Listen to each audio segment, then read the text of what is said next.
Hi, this is Lakshmi. Welcome to Sitare TV. Good afternoon. We are here at the Global Digital Forum at the Santa Clara Convention Center. And we have here with us the convener of this conference, Mr. Preet Banerjee, the CTO of ANSYS. Welcome, Mr. Banerjee. Thank you, Lakshmi. How has your experience been convening such a conference? It must have been a lot of stress, a lot of rewards. It's been very, very exciting. I have, over my career, I have attended many, many conferences around the world. I've given keynote talks at many IoT conferences, AI conferences, and so on. The vision was to bring together people from 4 horizontal technologies: IoT, AI, machine learning, cloud, and cybersecurity, but applying these technologies on 8 verticals such as healthcare, financial services, and so on.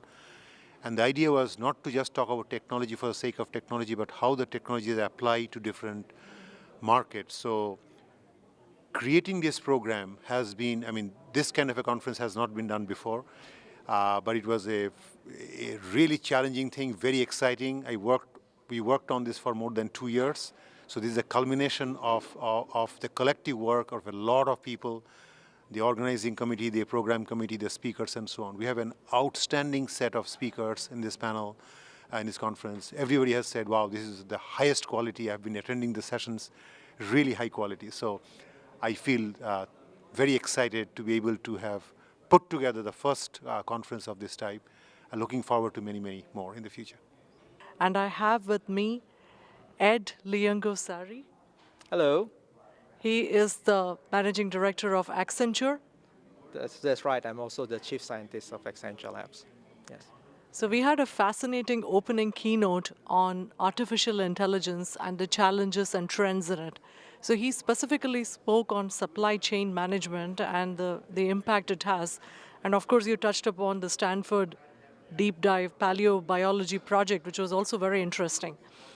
So you talked about the challenges like upskilling. You mentioned that there'll be 130 million jobs created, though there'll be 70 million traditional jobs lost. Any plans on how Accenture plans to upskill its own workers? Yes, in fact, we already do in the sense of it's actually a critical area to identify the space where the next generation will be and how we're able to get these new roles. One of the things that actually we do is, in fact, work with many of our clients to figure out, what are the space that will be actually automated, and actually sort of take care of their employees as well as part of the retraining program, so that it's not about the job loss, but it's actually an uplift overall. The quality of the work actually will be better because they no longer do a lot of clerical work, but more around getting more intellectually challenging work that will help them to be much more marketable as well. So it's a win-win situation across the board. That's why we want to get this upstart in the very beginning when we sort of take over some of the work to do the replanning process, and that how to train them. And we are doing this on a daily basis at this point. Tell us something about your product, about the company itself. All right, I'm producing solar-powered portable power plants. They're trailers. They're designed to replace diesel generators. Depending on what units, like the 25 kilowatt unit that I have, or the equivalent of a 25 kilowatt, it'll save you something in the neighborhood of $500 a month in fuel. And that's just an 8-hour day. If you're running it 24 hours a day, you save a lot more. It's clean air. It's running with the small unit I have is 4.3 kilowatts in the array. It's 100 kilowatts in the inverters and 16 kilowatts, it's 16 kilowatts in the inverters and 100 kilowatts in lithium-ion batteries. The unit weighs somewhere around 3,500 pounds. Compared to anybody else who's built anything like this is probably the most powerful and most lightest units ever that I know of currently on the market. This unit folds up and it's easily transportable. It can be picked up by a helicopter. It can be put in a 20-foot storage container and shipped off anywhere in the world. It could be hooked up as not only as power, but as distillation for desalinization for water. You could use this for many different things. Whatever you use electricity for, you can use this to do the same thing. We have with us here Mr. Arun Bhattacharya from Adobe, who was on the panel for AI and autonomy. Welcome to Sitare TV, Mr. Bhattacharya. Thank you very much, Lakshmi. So, could you tell the viewers here, especially those who are not very technical, about how this AI is going to have an impact on autonomy in their lives?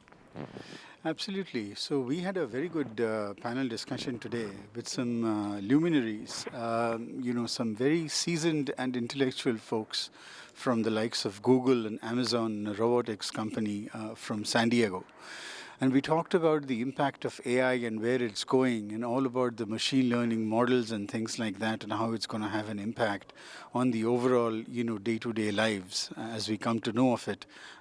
Like we see today, Waymo is a part of Google and, you see these self-driving cars roaming around, all the while in Mountain View and Palo Alto and so on and so forth.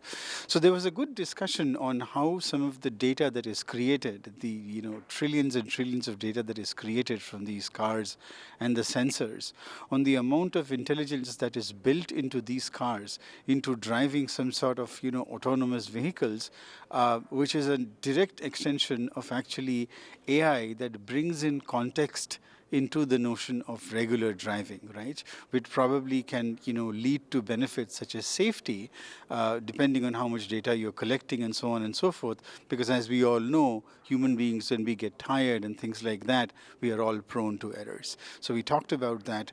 We talked about the notion of autonomous vehicles and autonomous mobile, vehicles in which, you can actually apply robots and apply AI into contextual activities that robots can perform hand-to-hand with human beings for better outcomes.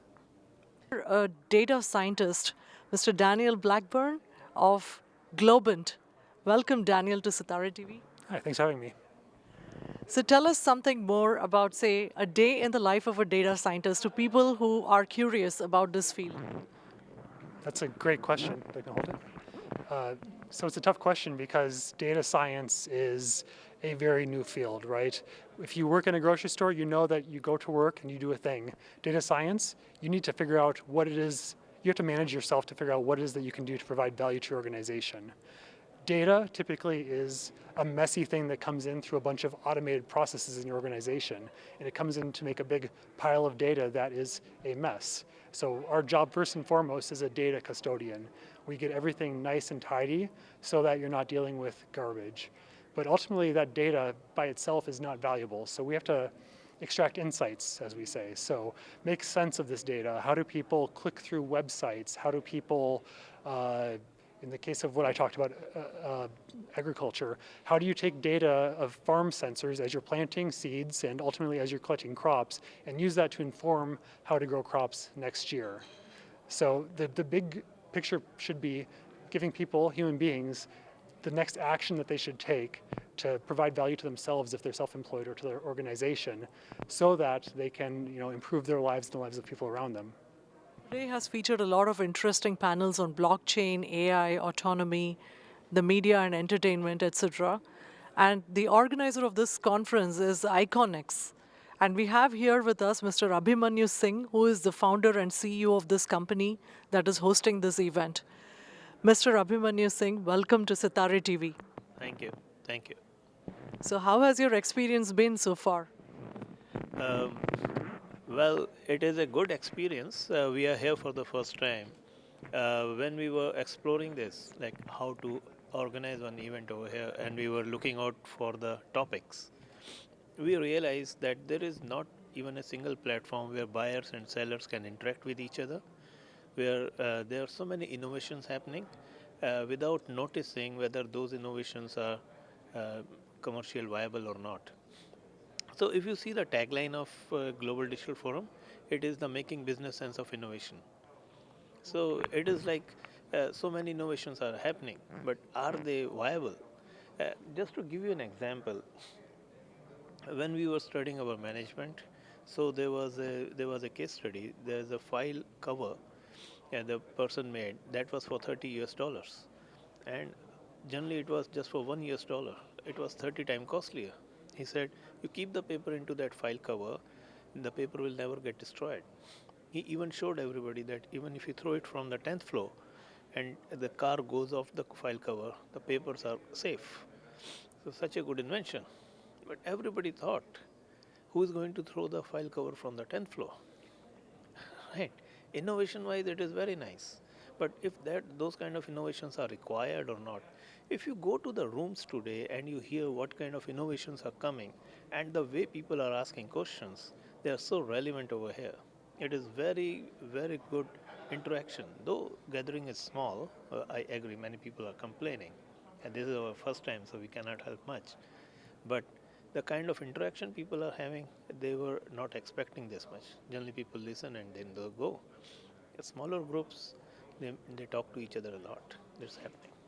We are here with Mr. Khan from Amazon.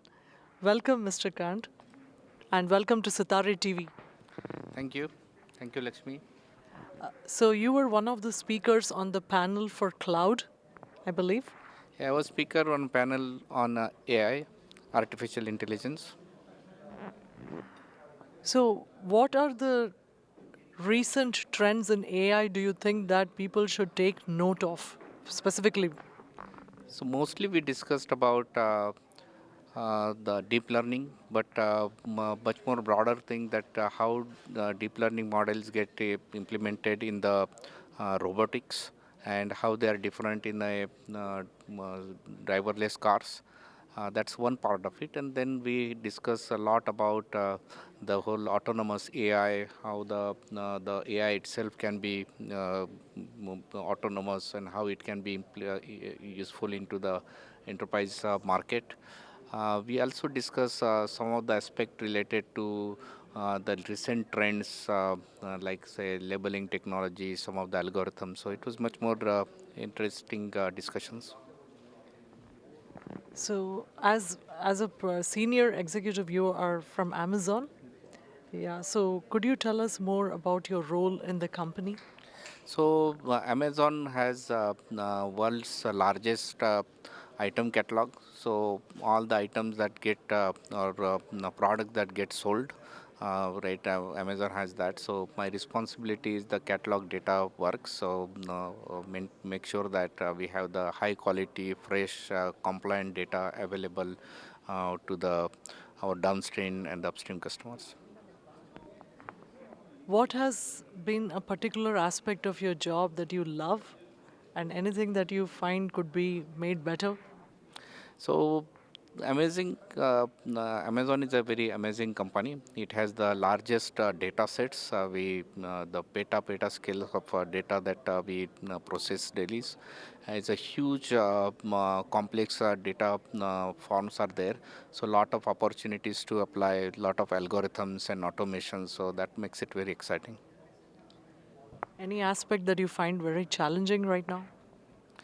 So just a growth of the data, the complexity of the insights, that itself is always learning and tackling that problem. Any advice you would give to students right now, graduating students? I think if we are looking for the technologies for the next decade, AI is one, IoT is another, blockchain is another. So we are also very fortunate times that a lot of open sources are available, a lot of information is available on net, a lot of tools are available. So use them, experiment, and implement some of the ideas, take risk. That's what I would say. Thank you very much, Mr. Khandirao. It was a pleasure talking to you. Same here.